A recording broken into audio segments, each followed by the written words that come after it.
شفی یه چیزی بخور دیگه. حالا مثلا اگه قصه بخوری و لب به چیزی نزنی مشکلاتمون حل میشن شفی.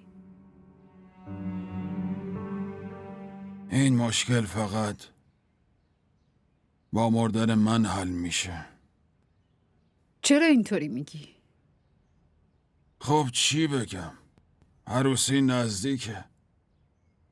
بعد هیچ خبری از جمال نیستش. هوری نباید همچین شرطی میذاشت. دختر من نمیتونه با عذاب وجدان یه زندگی جدید رو شروع کنه.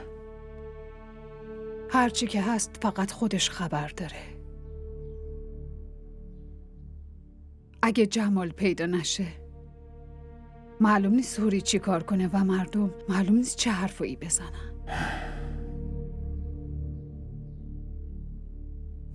به همین چیزا فکر کردم که گشنگی و تشنگی و خواب و آرامشم به هم ریخته.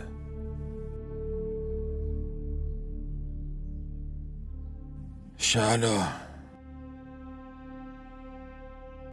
انگار نتیجه همه زحماتی که تو زندگیم کشیدم داره از دست میره.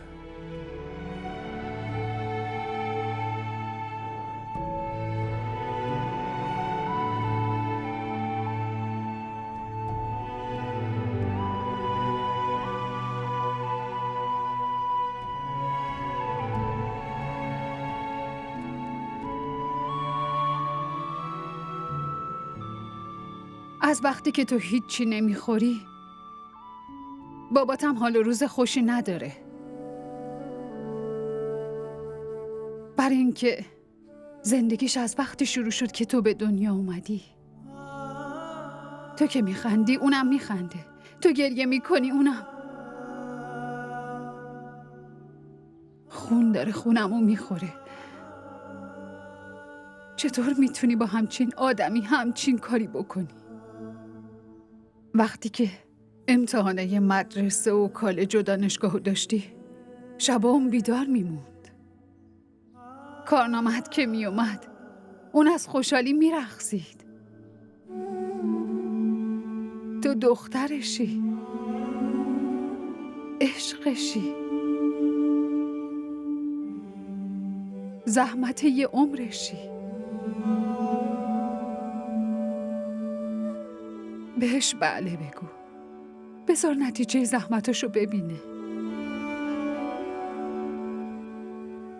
من بهت التماس میکنم، خواهش میکنم، عشقش و زحمتشو با خاک یکی نکن.